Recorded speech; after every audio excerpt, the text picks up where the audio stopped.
this would certainly be a factor involved in Neptune in any case. It's going to be involved in AA or Al-Anon. People are alcoholics, or people are staying with alcoholics. How come they maintain the dependency? How come someone feels sorry for themselves, or doesn't believe in themselves enough, or believes in themselves too much, or blames other people, or feels guilty when blamed, or passes on guilt? These are all Neptune moon things based on your feelings of what's secure. But you add an alcohol and drugs to someone who's already feeling a little weird or disassociative, it's going to magnify it. It's going to be the happy escape. A lot of creative artistic things are done from people trying to have a happy escape or trying to escape. Take any blues singer. Well, that could go to Venus too, or Mercury, but this moon Neptune is a basic thing to family. It could be prejudice, it could be confusion, it could be any of the negative factors affecting the home, the feeling. It could be 5 of these things, it could be 10 of these things, it could be 100 of these, it could be all of these things, or it might just be one of them. That's what you can't know by looking at a chart. It may just crystallize to one level and they have it, it's bugging there and nobody else sees it, but they have this problem. There's a confusion.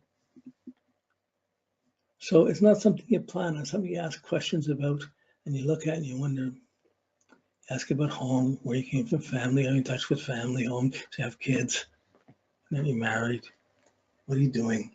And you're seeing what, you're trying to get a sense of what the person's daily habits are. A lot of nurses, nurses are usually strong, but many people go into nursing because they want to help people. And so while Neptune's not all bad, on a practical level, you look at the weaknesses and you counter those. You look at the dependencies, you counter those as best you can. And then you see what other choices are there. What ways you want to live. And one thing's for sure, if you have moon Neptune and you marry someone that doesn't have a Neptune problem, you're going to have very different senses of what security is, or what's expected about your feelings or about your sympathies. It's very difficult to care for someone like a kid who's not caring for you, or a partner. These are haunting Neptune things. Okay. These all, we're looking at these as a theory, potentially right now. When we start putting this into charts, we'll start seeing how to work with it and how to struggle with this and how it shows in individual cases. So this is just the healing work. You're working with Neptune in the sign it's in and the house it's in. But the aspects, this means the habits, it's going to be difficult to live up to the dreams, up to the visions. Or if you live up to them, there'll be some trade-off to it. Okay. We get to Mercury. Mercury is the way you think. It's your alertness to the moment. It's your awakeness to now. It's your way of making sense of everything based on who I am now. Here's these memories. These things have happened, and this is going to there. So this probably is going this way, and I can manipulate this now, or I can figure out where I am now, or be awake to it now. So what's Neptune going to do to the nowness of Mercury, to the mind? It's going to tempt it. It's going to space it. It's going to fantasize it. It's going to. I mean, some with Neptune Mercury, they have an anything is possible mind, which means they interpret things this way one day, this way another day. They have so many different beliefs affecting the way they think, but they're not going to be practical, rational, logical. They're going to be imaginative, explorative, sort of wondering. So an imaginative, wondering mind, that could be okay, but it's not dealing with the normal practical things. So more often than not, it becomes the deceptive mind, the half-truth, the not really telling the true story, the innuendo, the thing. So Neptune could create a really great dishonesty or confusion in one's mind. That can be projected out or it can be received. If you're not being honest, it's hard for other people to be honest to you. So with Neptune to Mercury, often there's confusing interpretations, or you have your beliefs start affecting the way you think, or your disbeliefs are affecting the way you think, or the guilts are coming in, affecting your thinking and your logic. You're trying to make plans to see where things are going, and it's a little exaggerated or tempted. I mean, you go to a party and people start talking. By the time the second drink comes on, everybody's talking and solving all the problems that we're living, but the next day nobody remembers it. Not a great use of time or ideas. There's many times you may suppose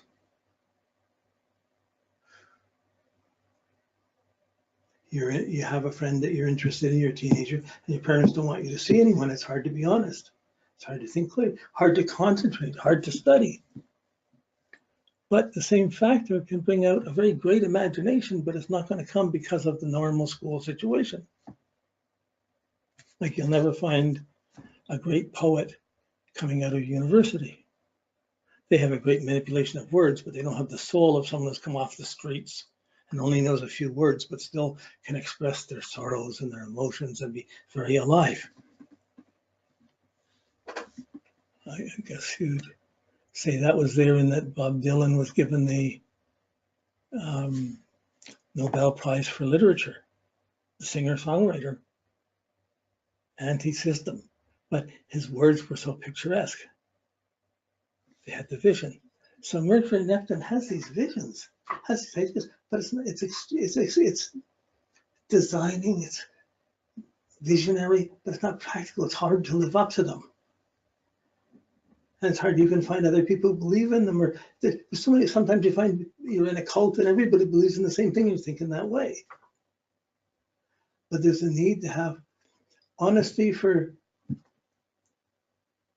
Neptune Mercury is really just silence, because you can't explain things. And a lot of things, truth isn't expressed, can't be expressed sometimes in one sentence. You have to present a couple of sides, different sides of things.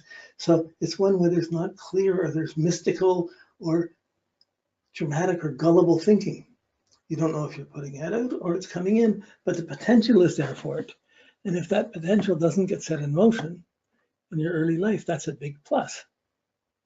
But once it's set in your behavior patterns and you start thinking like that, usually when you have this, when you were born, your parents weren't honest with each other or were gullible in their thinking about what they were going to do.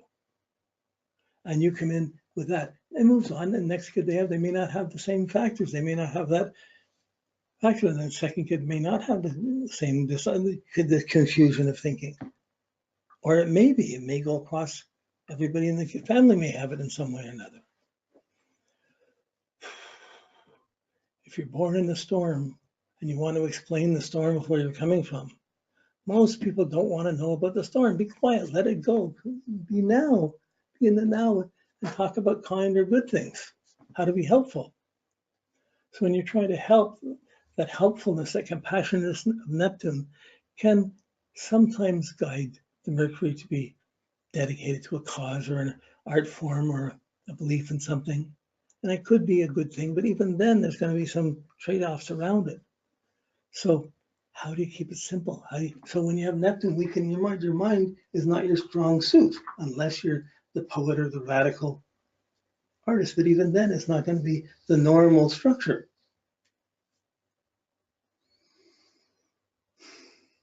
If you're not thinking right, it's hard to get clear. If you're thinking out in the world so much, you're caught up in what everyone's doing. The big battle of Mercury is the spiritual battle, is to control the mind so you can be alert in the moment without thought and just quick to think when you have to. But this Neptune is a little more, oh wow, man, oh, okay, man, oh wow, it's not quick. It slows it down, it mystifies it, it complicates it. So you can talk to someone for half an hour and then you wonder, what did they say? Or you can be so sure of something, they're talking, you believe in this, you gotta believe in this, you gotta believe in that, they're really going on something, and it's just, whoa, it's gonna seem extreme to someone else. It's just normal to that person. So in a way, it's hard to make your plans work when your plans are impaired or you're impairing your mind. So a person has to live simply in their mind, in their thinking, to be able to use their mind well in their life.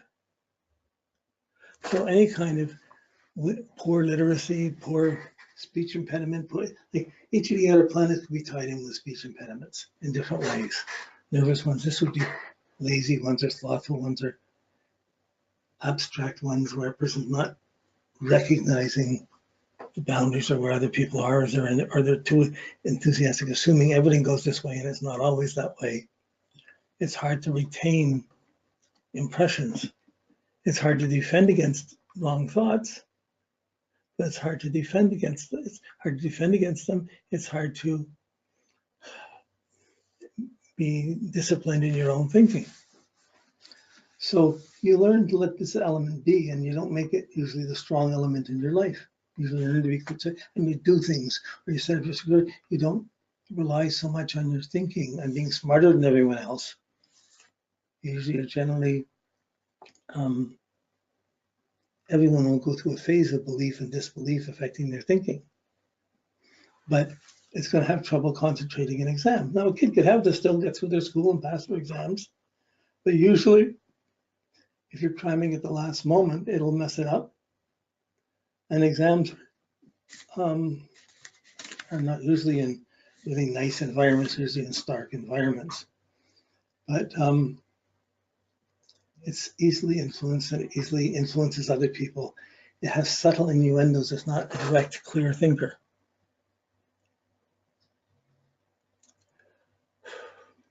See, a poet could have this easily, Neptune to Mercury.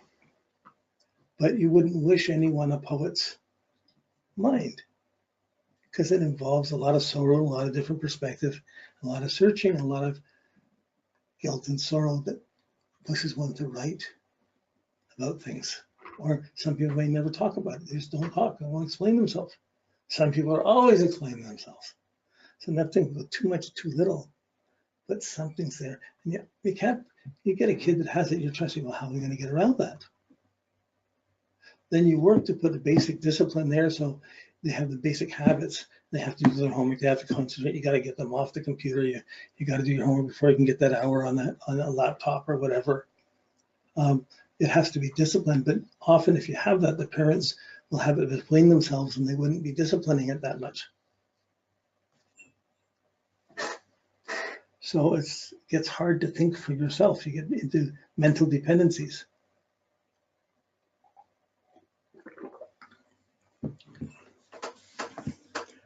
Now, dependencies can go two ways. You can be dependent on someone else for how I should think, or it's hard to be self-reliant in thinking for yourself.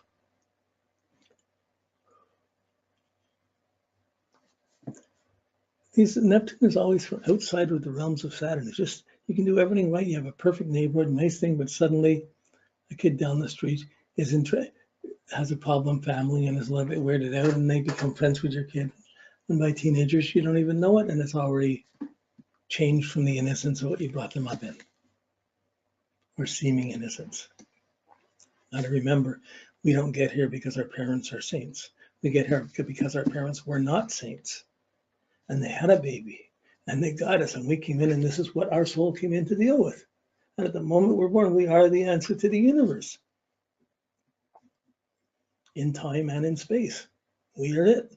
And then we struggle to be that as much as we can be for the rest of our life. Okay. When it comes to the personal, Neptune to the moon, to Mercury, to Venus, to the sun, to the angles, these are the other planets are very powerful influences. They do really affect the person's life, and you almost have to counter them or be aware of them to, I don't know if you can direct them. The destiny, you have the chart, you're gonna work through those things. So with Mercury and Neptune, certainly at school, you'd be having to really watch what they knew and what they didn't know and double check the homework and make sure they're seeing things right and put in a lot of extra effort to do this. And they're going to put an effort to try and avoid that. But they're better off if they still have some discipline to it.